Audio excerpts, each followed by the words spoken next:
কুমিল্লার এক বিখ্যাত জায়গা ব্রাহ্মণপাড়া উপজেলা, যে উপজেলার থেকে একটু ভিতরে ওঠে শশীতল স্টেশন। যে স্টেশনে যাওয়ার জন্য এই রাস্তাটা ব্যবহার করা হয়।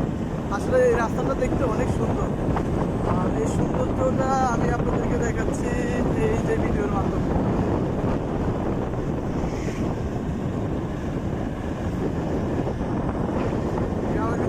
আঁকা পাকা রাস্তা, যে রাস্তা একদম শুরু হয়ে গেল ব্রাহ্মণপাড়া উপজেলা পরিষদের মধ্যে।